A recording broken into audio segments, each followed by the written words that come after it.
اور ہمارے نبی جب بھی قربانی کرتے تھے تو ایک مینڈھا اپنی طرف سے کرتے تھے اور ایک مینڈھا اپنی امت کی طرف سے کرتے تھے۔ کس کی طرف سے کرتے تھے؟ کون سی امت؟ صحابہ، اہل بیت، آپ یہ جتنے آپ بیٹھے ہیں نا، آپ سب، میں، میری ماں، میرا باپ، میرے بچے، میرے نواسے اور میرا سارا گھر، سارا خاندان، ساری دنیا میں جتنے مسلمان تھے، ہیں اور ہوں گے، ان سب کی طرف سے حضور ایک قربانی کیا کرتے تھے۔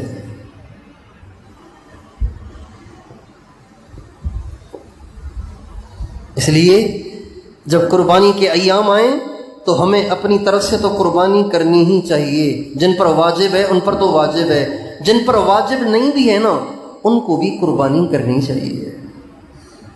اظہار محبت کا موقع ہے، آپ صرف گوشت کھانے والوں میں شامل ہوں تو اچھا نہیں ہے نا، اس شوق میں اپنا نام لکھوانے کی ہمیں بھی کوشش کرنی چاہیے۔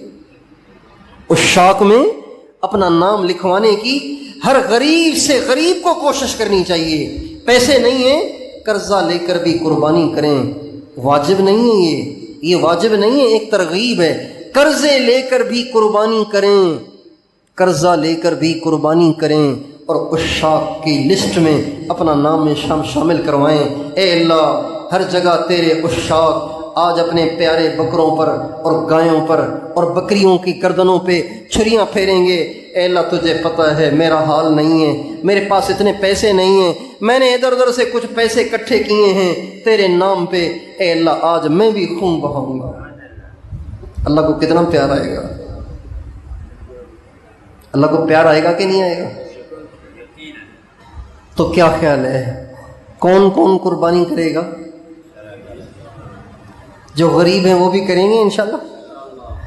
اور صرف اپنی طرف سے کریں گے یا حضور کی طرف سے بھی کریں گے؟ اپنے نبی کی طرف سے کون کون قربانی کرے گا؟ ہاتھ کھڑا کر کے بتائیں، ہاتھ اونچا رکھیں تاکہ پتہ چلے۔ ماشاءاللہ، اگر اتنی قربانیاں حضور کی طرف سے ہو جائیں تو کیا ہی بات ہے۔ مستقل جانور ذبح کرنے کی ہمت نہیں ہے، کوئی حصہ ہی ڈال دو بھئی، ایک حصہ حضور کا۔ کوشش کریں حضور کے نام پر کریں۔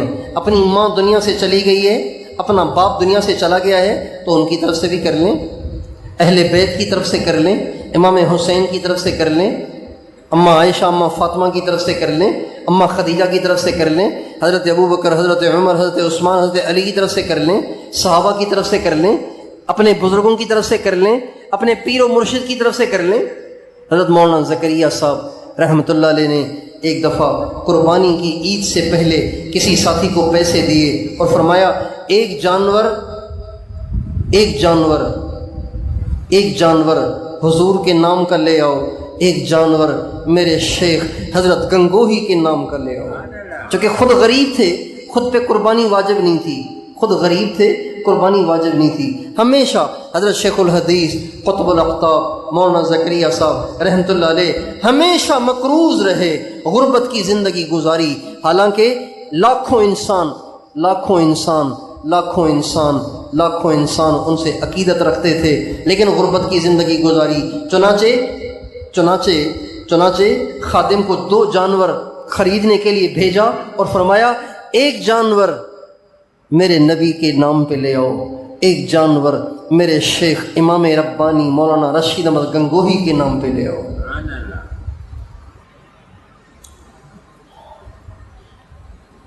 آج مجھے مکہ معظمہ سے ایک ساتھی نے فون کیا تو کہا کہ اگر آپ اجازت دیں تو آپ کے نام پہ میں قربانی کر لوں۔ میں نے کہا یار مہربانی ہوگی، آپ بے شک کر لیں۔ تو جتنی زیادہ کوشش ہو سکے اتنی کوشش کریں۔ یہ موقع سارا سال نہیں آتے، اپنی طرف سے کر سکتے ہیں، اپنی طرف سے واجب ہے تو ضرور کریں، اور اللہ تعالیٰ توفیق دے تو ایک قربانی سرکار دو عالم صلی اللہ علیہ وسلم کی طرف سے کر لیں، اور ایک قربانی دوسرے حضرات کی طرف سے کر لیں جس میں آپ کے ماں باپ بھی ہوں، بے شک اپنے شیخ ہوں اور اپنے سلسلے کے سارے مشائخ ہوں، صحابہ اہل بیت ہوں، اور ایک قربانی میں ساری نیتیں بھی کر سکتے ہیں. اپنی قربانی جو اپنی واجب قربانی ہے اس میں تو کسی اور کی نیت نہیں کر سکتے، وہ تو آپ ہی کی طرف سے ہوگی اگر آپ پہ قربانی واجب ہے تو. اللہ تعالیٰ مجھے اور آپ کو سچے عاشق کی نقل کرنے کی توفیق عطا فرمائے. حضرت ابراہیم علیہ السلام سچے عاشق ہیں، ان کی ہم نقل کریں گے تو نقل کرنے والے بھی اللہ کے ہاں پاس ہو جاتے ہیں. دنیا میں نقل کرنے والے فیل ہو جاتے ہیں، لیکن اللہ کے ہاں نقل کرنے والے پاس ہو جاتے ہیں. جو نبیوں کی نقل کرتے ہیں، اہل بیت کی نقل کرتے ہیں، صحابہ کی نقل کرتے ہیں، اللہ پاک قیامت کے دن ان کو بھی انبیاء، اہل بیت اور صحابہ کے ساتھ اٹھائے گا. ہمارے نبی کا ارشاد ہے، من تشبہ بقوم فہو منہم، جو جن جیسا بننے کی کوشش کرے گا وہ قیامت کے دن ان کے ساتھ اٹھایا جائے گا. تو کیا خیال ہے، کوشش کریں گے انشاءاللہ. اور یہ جو ذی الحجہ کے 10 ایام ہیں، یہ جو ذی الحجہ کا پہلا عشرہ ہے، 10واں دن تو قربانی کا ہے، 10واں دن تو قربانی کا ہے. اس سے پہلے جو 9 دن اور 10 راتیں ہیں، 9 دن اور 10 راتیں. ہمارے نبی کا ارشاد ہے، ہمارے نبی کا ارشاد ہے، کسی پورا سال کبھی بھی اللہ کسی نیکی سے اتنے خوش نہیں ہوتے جتنا اللہ اس نیکی سے خوش ہوتے ہیں جو ان ایام میں کی جاتی ہے.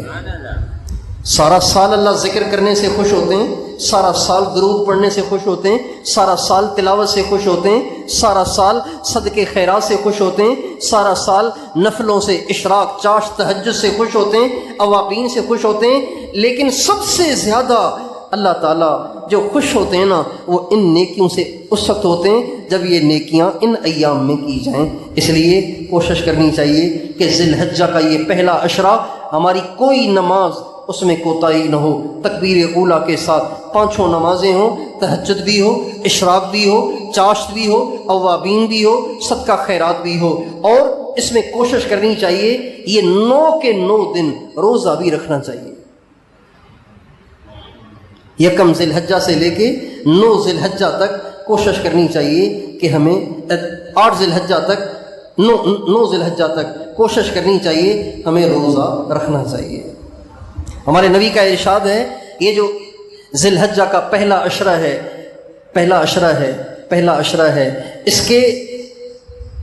اس میں ایک دن کے روزے پر 1 سال کی عبادت کا ثواب ملتا ہے. ایک دن کے روزے پہ کتنا ثواب ملتا ہے؟ 1 سال کی عبادت کا ثواب ملتا ہے. اور اس کی ہر رات میں عبادت پر شب قدر کی عبادت کا ثواب ملتا ہے. رمضان میں آتی ہے ایک شب قدر، اور یہاں ذی الحجہ کی 10 راتیں ایسی ہیں کہ ہر رات میں عبادت کرنا شب قدر کے عبادت جتنا اجر رکھتی ہے. اب عبادت سے مراد یہ نہیں کہ آپ ساری رات سوئیں ہی نہیں. بھئی آپ 8 رکعتیں تہجد کی پڑھ لیں، 4 رکعتیں تہجد کی پڑھ لیں، تب بھی آپ کو شب قدر کی عبادت کا ثواب مل جائے گا. لیکن اس کی کوشش ہو کہ ان راتوں میں ہماری تہجد چھوٹنی نہیں چاہیے. تو کیا خیال ہے، ان 10 دنوں میں، ان 9 دنوں میں اور 10 راتوں میں بھرپور عبادت کریں گے انشاءاللہ، صدقہ خیرات کریں گے انشاءاللہ. ان 9 دنوں میں روزے آپ میں سے کون کون رکھے گا؟ روزے رکھیں گے؟ اللہ تعالی ہم سب کو توفیق عطا فرمائے.